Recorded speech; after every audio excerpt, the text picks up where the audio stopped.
Murder investigation స్టోరీలు అంటే ఇప్పుడు బాగా ట్రెండింగ్ లో ఉన్నాయి. ఇలాంటి స్టోరీలను ఆడియన్స్ కూడా ఇంట్రెస్టింగ్ గా చూస్తున్నారు. నెక్స్ట్ ఏం జరుగుతుందో అనే ఇంట్రెస్ట్ తో ఈ కథలు ముందుకు నడుస్తుంటాయి. అయితే ఇప్పుడు మనం చెప్పుకోబోయే సిరీస్ లో ఒకే చోట ఒకే వ్యక్తి మృతదేహం 4 వేరు వేరు కాలాల్లో కనిపిస్తుంది. ఆ కాలానికి చెందిన 4 డిటెక్టివ్లు దీనిని ఇన్వెస్టిగేషన్ చేస్తారు. ఒక్క ఎపిసోడ్ కూడా మిస్ చేయాలని అనిపించదు. ఈ సిరీస్ ఎక్కడ ఉంది, దీని కథ ఏమిటి అనే వివరాలు తెలుసుకునే ముందు వీడియోని ఒక లైక్ చేసి సబ్స్క్రైబ్ చేసుకుని థ్యాంక్ యూ. స్టోరీ ఏంటంటే లండన్ లోని వైట్ చాపెల్ ప్రాంతంలోని లాంగ్ హార్వెస్ట్ లేన్ లో ఒక మృతదేహం కనిపించడంతో కథ ప్రారంభమవుతుంది. ఇదే శరీరం 4 వేరువేరు సంవత్సరాల్లో ఒకే ప్రదేశంలో కనిపిస్తుంది.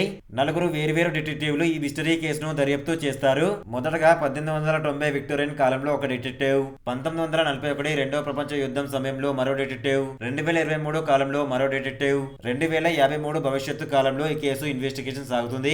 ఈ 4 కాలాల్లోని దర్యాప్తు ఒకే కేసుకు ఎలా దారితీసింది, 150 ఏళ్ల ఈ కాలక్రమాన్ని ఒక వ్యక్తి ఎలా ప్రభావితం చేశాడన్నది ఈ సిరీస్ ప్రధాన కథ. చివరి ఎపిసోడ్ లో ఈ చిక్కుముడులు అసలు రహస్యాలు తెలుస్తాయి. థ్రిల్లర్ ఫ్యాన్స్ మిస్ కాకుండా చూడాల్సిన సిరీస్ ఇది. చూస్తే మాత్రం నెక్స్ట్ లెవెల్ ఎంటర్టైన్మెంట్ దొరికినట్టే. ఈ British science fiction mystery thriller series పేరు వచ్చేసి బాడీస్. 2023 అక్టోబర్ 19 నుంచి నెట్ఫ్లిక్స్ లో ప్రీమియర్ అవుతుంది ఈ సిరీస్.